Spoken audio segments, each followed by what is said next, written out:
اعوذ باللہ من الشیطان الرجیم بسم اللہ الرحمن الرحیم مولا کائنات حضرت امیر المومنین علی ابن ابی طالب علیہ السلام کے مجموعہ کلام نہج البلاغہ کے پہلے باب کا خطبہ نمبر 206 قالہ لما اضطرب علیہ اصحابہ فی امر الحکومت، جب تحکیم کے سلسلے میں آپ کے اصحاب آپ پر پیچ و تاب کھانے لگے تو اس وقت آپ نے ارشاد فرمایا ایھا الناس انہ لم یزل امری معکم علی ما احب حتی ناہقتکم الحرب وقد واللہ اخذت منکم وترکت وہی لعدوکم انہکو۔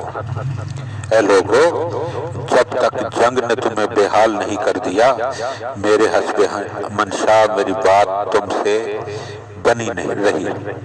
خدا کی قسم، اس نے تم میں سے کچھ کو تو اپنی گرفت میں لے لیا اور کچھ کو چھوڑ دیا، اور تمہارے دشمنوں کو تو اس نے بالکل ہی نڈھال کر دیا ہے۔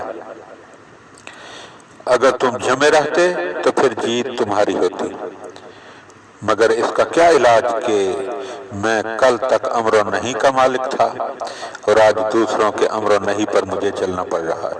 لقد كنت امس اميرا فاصبحت اليوم مأمورا وكنت امس ناهيا فاصبحت يوم منهيا وقد اجبتم البقاء وليس لي ان احملكم على ما تكرهون۔ اور آج دوسروں کے امر و نہی پر مجھے چلنا پڑ رہا ہے۔ تم دنیا کی زندگانی چاہنے لگے اور یہ چیز میرے بس میں نہ رہی کہ جس چیز سے تم بیزار ہو چکے تھے اس پر تمہیں برقرار رکھتا۔